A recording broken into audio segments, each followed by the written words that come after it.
My name is Manilan Sundaresan, and in today's video, we are going to speak about a small psychological mechanism.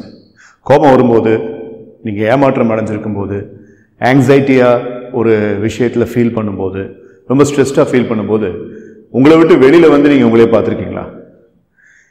இப்போ இந்த documentary movie கிளிப்பில் பாருங்களேன். 3 friends and one boy is actually having an embarrassment. நினச்சது ஒன்று நடந்தது ஒன்று.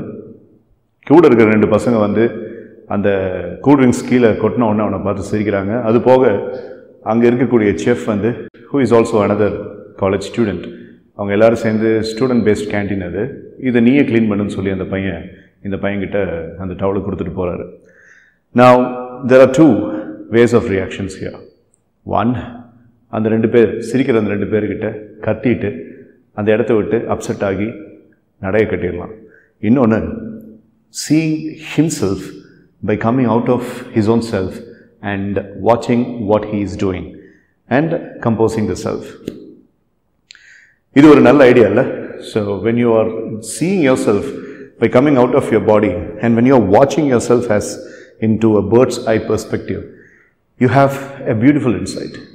நம்ம எப்படி react பண்ணுவோம் அப்படிங்கிறதுல நம்மளுக்கு இன்னும் கொஞ்சம் கண்ட்ரோல் கிடைக்கிறத நீங்கள் ஃபீல் பண்ணுவீங்க. That's what is explained as the 3 forms of emotional control. Eliminate the stimulus, modify the stimulus, modify the response. Eliminate the stimulus அப்படின்னா உங்களை உணர்ச்சி வசப்படுத்துகிற அந்த விஷயமோ இல்லை அந்த நபரோ அவங்கள தான் இந்த இடத்துல வந்துட்டு ஸ்டிமுலஸ்ன்னு சொல்லுவோம்.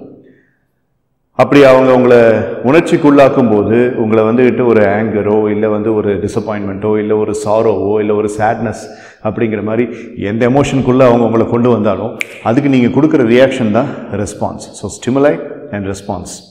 ஸோ ஸ்டிமுலஸ் அண்ட் ரெஸ்பான்ஸ், இதை நீங்கள் நல்லா புரிஞ்சுக்கணும். இதில் ஸ்டிமுலஸ் அப்படிங்கிறதுல மோஸ்ட் ஆஃப் த டைம் நம்மளுக்கு கண்ட்ரோல் இருக்காது. இப்போ நான் அவங்களுக்கு கோவம் வர மாதிரி ஏதாவது ஒன்று பேசிட்டேன்னு வைங்களேன், அது ஸ்டிமுலஸ், அதை உங்களால் கண்ட்ரோல் பண்ண முடியாது. பட் ரெஸ்பான்ஸில் உங்களுடைய கண்ட்ரோல் இருக்குது. இப்போ இந்த யங்ஸ்டர் அதை தான் செய்கிறாரு. என்ன பண்ணுறாரு, அவர்கிட்ட அந்த டவலை கொடுத்து நீயே தொலை அப்படின்னு சொல்லும்போது he sees himself by being out of the body and he is choosing a very very smart way of reacting to that situation. அதை க்ளீன் பண்ணிவிட்டு அதுக்கப்புறம் அதையும் ஸ்போர்ட்டிவாக எடுத்துக்கிட்டு ரொம்ப ஈஸியாக எடுத்துக்கிட்டு எஸ் 2 ஃப்ரெண்ட்ஸ் சிரித்தாங்க. பட் அதுக்கப்புறம் அந்த சிரித்த 2 பேருமே வந்துக்கிட்டு இவருடைய ரியாக்ஷனை பார்த்து they are becoming very impressed and the friends are back together again. Right? அதுதான். ஸோ இதுதான் இந்த இடத்துல வந்துக்கிட்டு இவர் அப்ளை பண்ண பிரின்சிபல் தான் modify the stimulus and modify the response. Stimulus என்ன அப்படிங்கிறது பார்த்தீங்கன்னா அந்த கூல்ட்ரிங்க்ஸ் கொட்டி எல்லாத்துக்கு முன்னாடி ஒரு சீனை க்ரியேட் பண்ணுற மாதிரி நடந்தது தான் ஸ்டிமுலஸ். அதை விட மோசமான ஸ்டிமுலஸ் அவர்கிட்ட அந்த டவலை ஹேண்ட் ஓவர் பண்ணதும் அப்புறம் அந்த கூட அந்த 2 ஃப்ரெண்ட்ஸு சிரிக்கிறது அப்படிங்கிறது. அதை இவரால் கண்ட்ரோல் பண்ண முடியாதுங்க. பட் மாடிஃபை பண்ண முடியும். ஓகே, இப்படி நடந்துருச்சு, இதுக்கு நம்ம கோவப்படுறதுக்கு பதிலாக இதை வேறு ஆங்கிளில் பார்க்கலாமேன்னு சொல்லிட்டு ஹீ மாடிஃபைஸ் தேட். ரைட்? அதே மாதிரி ரெஸ்பான்ஸையும் அவர் மாடிஃபை பண்ணுறாரு. இப்படி கூட ஒரு ரெஸ்பான்ஸ் வந்துருக்கலாம். எந்திரிச்சு என்னடா நினச்சிட்ருக்கீங்க, என்னத்தை பார்த்துட்டீங்கன்னு இப்படி சிரிக்கிறீங்க, போனால் நீங்களும் அப்படின்னு சொல்லிட்டு அந்த இடத்த விட்டு கிளம்பி போயிருக்கலாம் இந்த மாதிரி கோவத்தை காமிச்சு. But he did not choose that reaction. He chose a different reaction. So this is a typical case of modifying the stimulus and modifying the response. இது Coronet series அப்படின்னு சொல்லி 1947-1948 அமெரிக்காவில் ரிலீஸ் ஆன ஷார்ட் மூவிஸோடைய டோட்டல் கம்பைலேஷன். அது யூடியூப்லேயே இருக்குது. கொரோனட் films அப்படின்னு அடிச்சிங்கன்னா யூடியூப்லேயே இருக்கும். அது ஒரு 2008-9 அந்த டைமில் வந்துட்டு நான் ஸ்டூடெண்ட்ஸுக்கு டாக்குமெண்ட்ரி ஃபிலிம்ஸ் காமிக்கிறதுக்காக டவுன்லோட் பண்ணும்போது கிடைச்ச கிளிப் இது. இதை பற்றி நான் ஏற்கனவே வீடியோஸ்லாம் போட்டிருக்கேன். பட் இன்றைக்கி இருக்கக்கூடிய எமோஷ்னல் ஸ்டார்ம்ஸ் அண்ட் டர்மாயில் அப்படிங்கிற சுச்சுவேஷனில் நிறைய பேர்த்துக்கு இந்த எஜுகேஷன் தேவைப்படுதுங்கிறதுனால தான் I made this video today. அது போக நிறைய எக்ஸாம்பிள்ஸ் இருக்குது. இப்போது உதாரணத்துக்கு டைம் ஆகிடுச்சுன்னு சொல்லிட்டு இந்த பையன் ஓடி வரும்போது காலேஜில் இருக்கக்கூடிய அந்த கார்டனில் வந்து வழுக்கி விழுந்துறாரு. இந்த மாதிரி ஒரு 4-5 பேர் பார்த்துட்டாங்க, கொஞ்சம் எம்பாரசிங்காக போச்சு. ஸோ இந்த இடத்துல நம்ம ஃபார்முலாவை எப்படி யோசிப்பீங்க? நம்ம சொன்ன அந்த 3 choices, eliminate the stimulus, modify the stimulus, modify the response. இப்போ கீழே விழுந்துட்டு அப்படி 4 பேர் பார்த்து சிரிக்கிறாங்க. ஸோ இங்கேயும் 2 சாய்ஸஸ் ஆஃப் ரெஸ்பான்ஸ் இருக்குது. சாய்ஸ் நம்பர் 1, அந்த இரிகேஷன் பைப்பை எடுத்து பிச்சு தூக்கி வீசி ஃப்ரஸ்ட்ரேஷனை காமிச்சு ஹிஸ்டீரிக்காக நடந்து ஒரு சீனை க்ரியேட் பண்ணி அப்படிங்கிற மாதிரி ஒரு reaction. Choice number 2, just shrug it of. Okay, right, எல்லோரும் சிரிக்கிறாங்க அப்படிங்கிறத ஈஸியாக எடுத்துகிட்டு மீசில் மண்ணோட்டில் அப்படின்ற மாதிரி பார்த்துட்டு just shake it off and move on, right? So second time அப்படிங்கிறது வந்து ஒரு நல்ல மெச்சூர்டான பிஹேவியர். ஸோ இந்த இடத்துல வந்துட்டு மாடிஃபை த ரெஸ்பான்ஸ் அப்படிங்கிறத அந்த யங்ஸ்டர் பண்ணியிருக்காரு. அதே மாதிரி இன்னொரு எக்ஸாம்பிள், கார் ஸ்டார்ட் ஆகலை அப்படின்னா உடனே பேனட்டை ஓப்பன் பண்ணி மெக்கானிசம் ஏதோ தெரிஞ்ச மாதிரி பயங்கரமாக அப்படியே தலையை உள்ளே விட்டு எல்லாம் பார்த்து கடைசியில் ஆயில் பம்ப் லீக்கேஜ் இருக்குங்கிறத பார்த்துட்டு அதில் இருக்கக்கூடிய லிஃப்ட் பம்பை வந்துட்டு அமுத்துறேன்னு சொல்லி கையில் அடிபட்டு நிமிரும்போது பானட் மேலே தலைப்பட்டு தலையில் அடிபட்டு ஸ்பேனரை தூக்கி வீசி, எதுக்கு இந்த ஃப்ரஸ்ட்ரேட்டட் ஹிஸ்டீரிக் ரியாக்ஷன் எல்லாம்? நல்லா கவனிச்சிங்கன்னா நிறைய பேர் வந்துட்டு வாழ்க்கையில் எமோஷனல் டர்மாயில் சுச்சுவேஷன்ஸில் இப்படி தான் நடந்துக்கிறோம் இல்லை? பட் அதுக்கு பதிலாக காரில் பேட்ரி டவுன் ஆகிடுச்சு. Embrace the reality, right? Battery down ஆகிருக்கும்போது செல்ஃப் ஸ்விட்ச் போட்டோம்னாலுமே கார் ஸ்டார்ட் ஆக மாட்டேங்குது. அப்போ பேட்ரி டவுன் ஆகிடுச்சு அப்படின்னா ஒன்று நம்ம பேட்ரி இறக்கி வேலை பார்க்கணும், இல்லை பக்கத்தில் இருக்கிற கராஜுக்கு எடுத்துகிட்டு போய் அங்கே இருக்கிற மெக்கானிக்கிட்ட கொடுத்து வேலை பார்க்கணும்.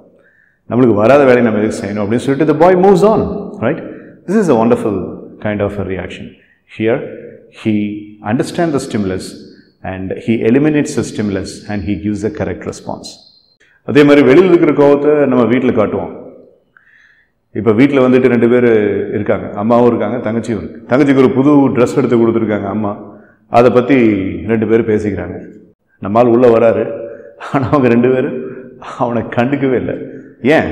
அதிகமாக கோவப்பட்டா இவ்வளோதான் மரியாதை, அவன் எதுக்கு எடுத்தாலும் கத்துவான் கோவப்படுவான்ங்கிறது அவங்களுக்கு தெரியும். அதனால் they don't really care about the boy's presence. So அப்போ வந்து அவன் கேட்குறான், நான் இங்கே ஒருத்தர் வந்து நின்றுட்டுருக்கேன், நான் கஷ்டப்பட்டு வந்திருக்கேன், என்ன பார்க்காம அம்மாவும் பிள்ளையும் வந்துட்டு பேசிகிட்டு இருக்கீங்களே அப்படின்னு சொல்லிட்டு. But the mom is looking very normal, நீ எப்போ பார்த்தாலும் கத்திட்டு தான் இருப்பேன் அப்படின்னு. சரி, எனக்கு ஒரு போஸ்ட் கார்டு வந்திருக்கும் காலேஜிலேருந்து, அந்த போஸ்ட் கார்டு நீங்கள் ரிசீவ் பண்ணிங்களா? நான் உள்ளே போய் பாரு, உன் தம்பி வச்சுருக்கான் அப்படின்னு சொல்லிட்டு. So then he just gets into his room. அங்கே வந்து அந்த போஸ்ட் கார்டை கையில் வச்சுக்கிட்டு அவருடைய தம்பி விளையாடுறதுக்கு ரெடியாக இருக்கார். ஆனால் நம்மால் விளையாடுற மூடில் இல்லை. ஸோ ஒரு க்ளோத் ஹேங்கர் எடுத்து பையனை அடிக்க போகிற அப்படி துரத்திட்டு போகிற அப்படி. அவங்க அம்மா வந்து ஏன்டா அப்படி கோவப்பட்டு கத்திட்டு இருக்க, எப்போ பார்த்தாலும் வீட்டில் பிரச்சனையை கொண்டு பண்ணிகிட்டு இருக்கேன், you're always creating ruckus at house. அந்த பையனுக்கே இதுக்கு ஆன்சர் தெரியல.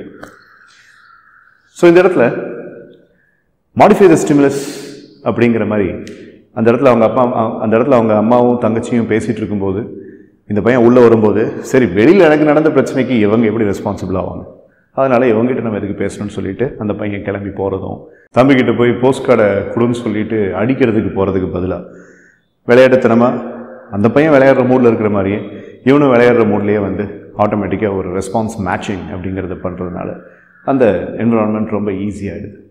So here also he is modifying the response.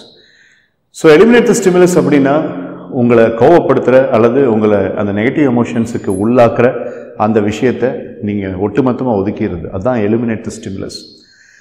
Modify the stimulus அப்படின்னா உங்களை அப்படி நெகட்டிவ் எமோஷன்ஸுக்கு உள்ளாக்குற சுச்சுவேஷனை வேறு ஆங்கிள் ஏதாவது மாற்றி பார்க்க முடியுமா அப்படின்னு நினைக்கிறது. மாடிஃபை த ரெஸ்பான்ஸ் அப்படின்னா நடந்திருக்கிற அந்த விஷயத்துக்கு எல்லாரும் கொடுக்குற சாதாரண ரெஸ்பான்ஸை கொடுக்கறதுக்கு பதிலாக a form of matured ரெஸ்பான்ஸை கொடுக்கலாமா அப்படிங்கிறது யோசிக்கிறது. இதுக்கான எக்ஸாம்பிள்ஸ் எல்லாத்தையும் தான் இப்போ பார்த்தீங்க. ஒரு யங்ஸ்டருடைய லைஃப்பில் சும்மா ஒரு 1 மணி நேரம் 2 மணி நேரத்தில் நடக்கிற விஷயங்களை வச்சு now you think about it.